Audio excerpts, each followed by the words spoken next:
What's up, everybody? It's Chad Reed here for Forge Mentality. I'm actually sick, but since you're my newest channel, I wanted to make you guys a video before I go to work tonight.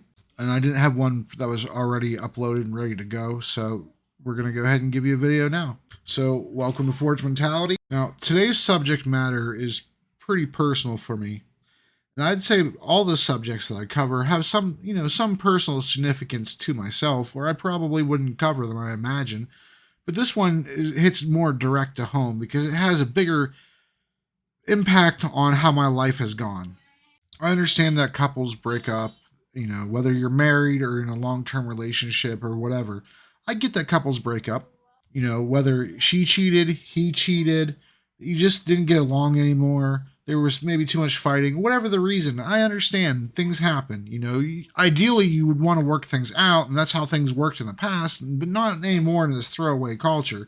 But still, if you have children from that relationship, the worst thing you can do is separate the children from both parents, right? And statistically, women are the ones who get the kids de facto by default in any type of court proceedings that involve who gets the children, which is just one of the many several advantages women get over men, which is why it's hilarious to me that women are asking for equality when they're above equal in so many ways and equal in others. But that's a different subject.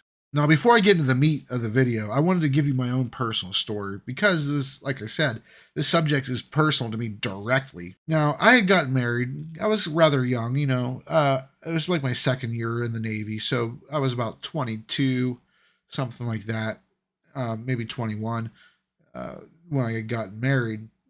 It was back in like 2003. And, I'm not going to cover the whole relationship, but she was, abusive to me and physically, financially, all those types of things. She cheated on me several times, and it took a friend of mine to tell me to leave her, and that my daughters would try to find me later on.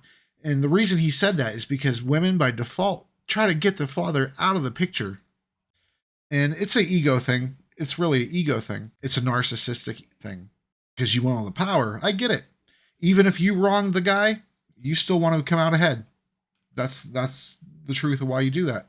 You always hear, "Oh, think of the kids, from media, from other parents, but you really only use the kids to weaponize them to get people to react a certain way. But if you're actually trying to think of the kids, keeping the parents, even if you're not together, keeping two parents in the child's life is what's best for the kids. It's not what's best for the state. It's why the courts push, women to get the custody, so this way they get the child support because the state gets at least 2%, I know of, back of that child support. And so they are incentivized to get you and the father to split up. That's why women are being taught to always look for an upgrade, because if you're always looking for an upgrade, you're leaving that last guy behind. So you're taking his resources, his kids, things like that, and you're moving on. You're taught those things. So not all of this stuff is your fault. You're being programmed.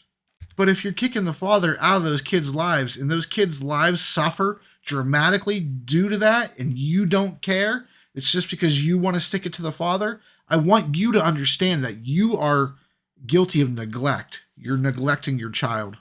Whether you care about that or not is fine, but it's the truth. It's not an opinion. It's the truth. It's neglect. And I'll show you the stats right now. All right, so I did a quick Google search. How much more likely is a child to end up in jail if they are from a single parent household? All right, so here's some of the things that came up. High crime neighborhoods are characterized by high concentrations of families abandoned by fathers. Abandoned by fathers. That's cute. You see how they put it that way? It's the fathers who are abandoning them, right? It's not possibly the mothers kicking most of the fathers to the curb, right? Let's continue. State-by-state analysis by heritage scholars indicate that a 10% increase in the percentage of children living in single-parent homes leads typically to a 17% increase in juvenile crime. This next one here says what percentage of criminals are from single-parent homes. It says 70% of runaways, 70% of juvenile delinquents, and 70% of child murderers come from single mother homes. I'm not exactly sure if I believe that stat because they're all 70s and that seems a little bit coincidental, but I'm sure it's pretty close. They might have just did some estimates and rounded up or down or something. And then the next one, single parent families cause juvenile crime. From Juvenile Crime Opposing Viewpoints, and it gives you the page number and the work cited.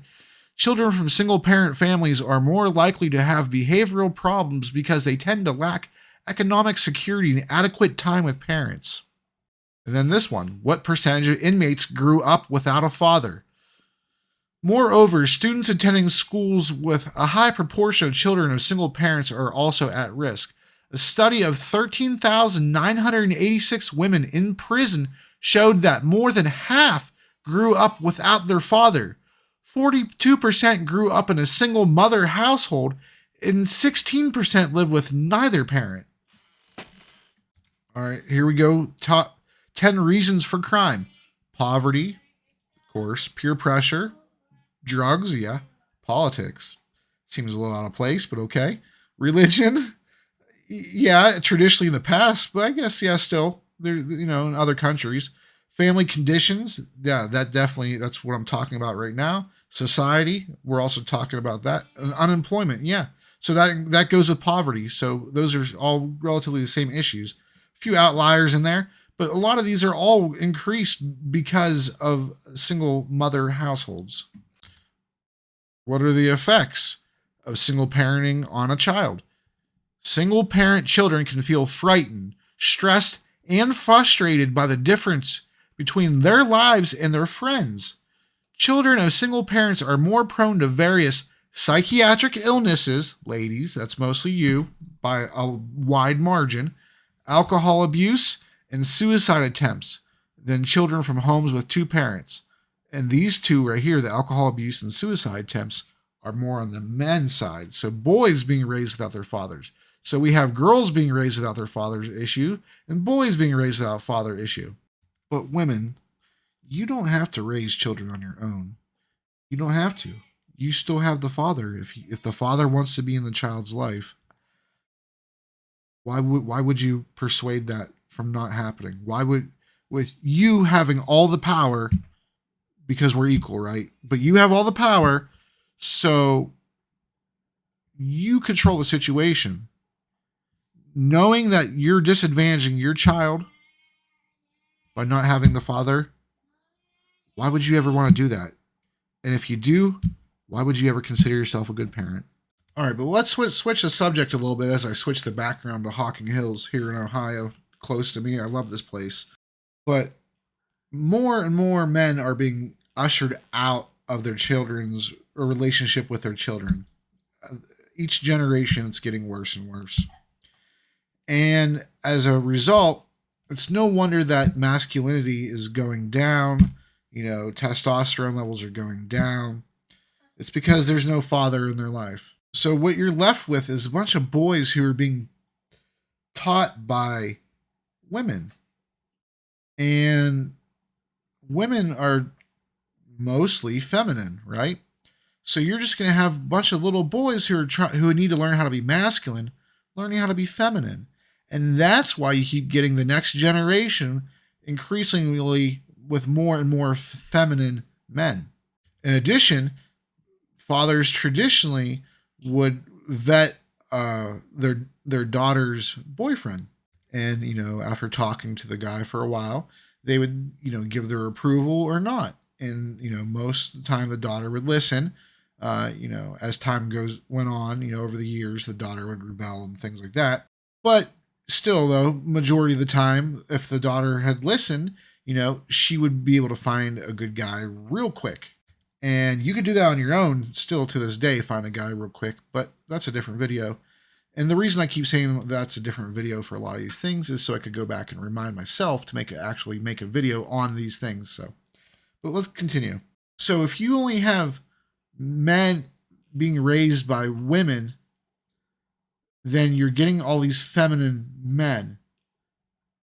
So you as a woman, for your children, you're raising your little boys to grow up to be ideally men that are the ideal candidates to date a woman and, maybe eventually get married, have children, so on and so on, right? So if women at the higher end of the spectrum usually are more interested in more masculine men. Having more and more men raised to be feminine doesn't work, especially because more and more women are only looking at the higher tier of men. These dudes down here that are actually at your level, you don't look at, right? They're invisible to you. That's why there's no good men, because you don't look at them. So, where are they at? Where are they at? They're right in front of you. But so if you're only looking at these dudes up here, the chances are really great that they were raised by their father and their mother at the same time.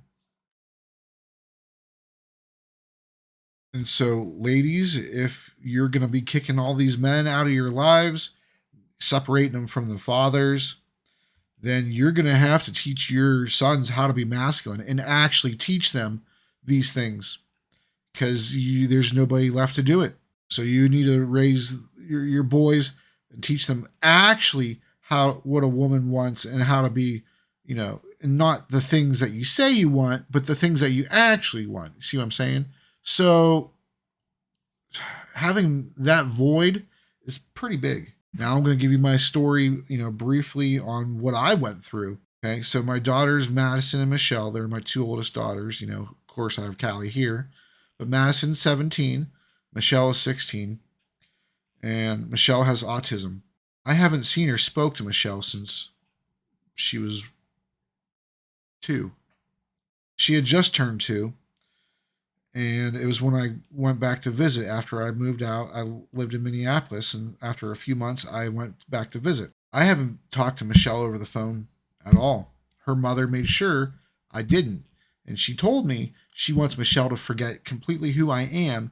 And so since she was so young when I left, all she has to do is just not let her talk to me. And that's all it takes for her to forget me. Madison, she hasn't been able to call me since she was in kindergarten. She's a senior in high school now. I missed all that time, and it's not my fault.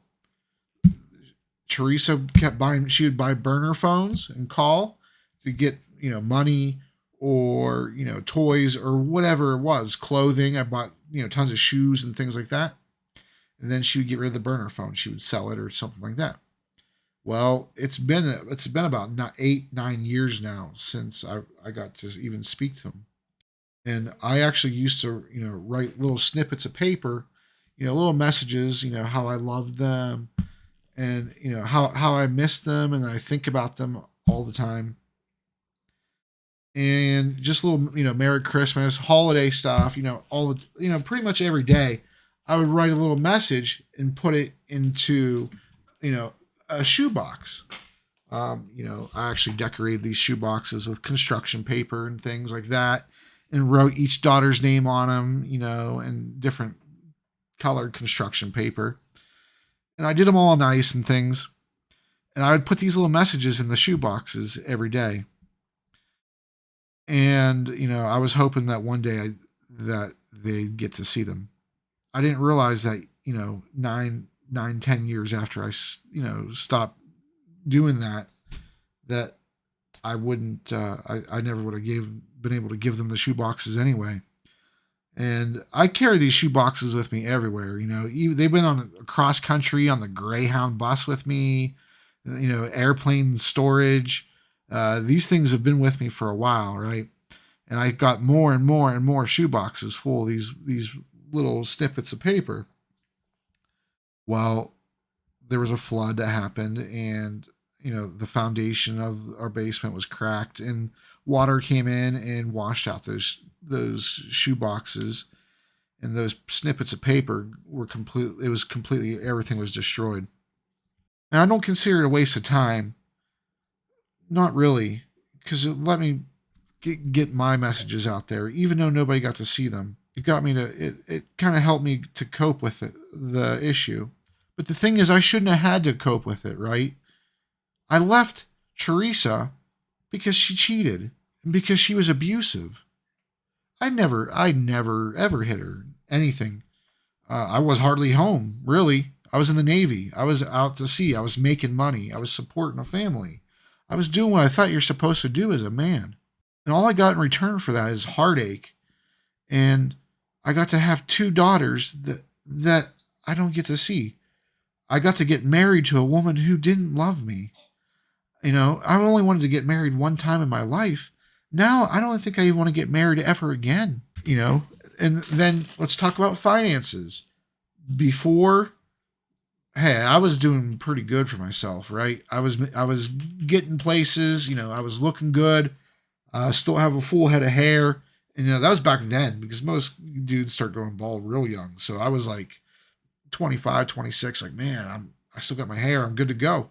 I didn't know at 40 I'd still have, all my hair. I'm still looking really good, but the money that she took from me was devastating. Well, one, she didn't earn it. She actually cost me tons of money during the relationship by throwing away all these things that I got her, like thousands of dollars and things, right? But so she got all this money, and then somehow she got the child support bumped and bumped and bumped, and now I could barely afford to live. I could barely afford to live. And it's all in vengeance against me because I didn't want to be treated that way, because I finally got my balls and realized, hey, I'm worth far more than this trash gutter woman could ever provide me. And yeah, before I started working nights, I would lose a lot of sleep. I'd start thinking about my girls and how much I love them. And all the moments in their life that I missed, I'm trying not to cry. Um, all the things in their life that I missed, all the dances and the boyfriends and the first moments and the first kiss and just all those moments that I could have been part of. And I was willing to, and I still am willing to, even though they're almost adults themselves now. And I gotta feel like they would reach out to me. But the thing is, their mother had so many years to poison their mind against me. And that's what a lot of women do. That's what my mom did against my father. But children are sponges. They believe everything their parents tell them. That's why they believe in the Easter Bunny, the Tooth Fairy, Santa Claus, all that stuff. It's because they believe what you say. So if you say the dad ain't shit, he never was shit, he doesn't care about you, but it's you who's making sure that he can't care about them because you trying to kick him out of the kids' lives. The kids ain't they're not going to realize until it's too late, maybe, or maybe never, that it was all your fault all along. But once they do realize, they may hate you for it. They may just hate you for it. I hope they do. I truly hope they do.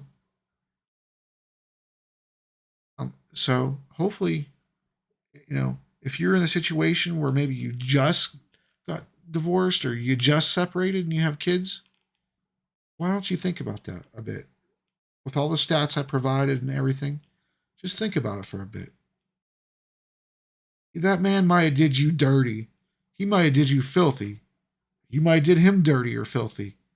But especially if you did him dirty or filthy, don't also take his kids from him. Because you're doing those kids such a disservice. And if you want to be looked at as a good parent, you probably should act the part, right? I'm Chad Reed. This is Forge Mentality. Thank you for watching. If you like this video, go ahead and hit the subscribe button. If you don't, or even if you do, leave a comment down below and let's have a conversation, because I'm here. I'll have a conversation with whether you agree or disagree.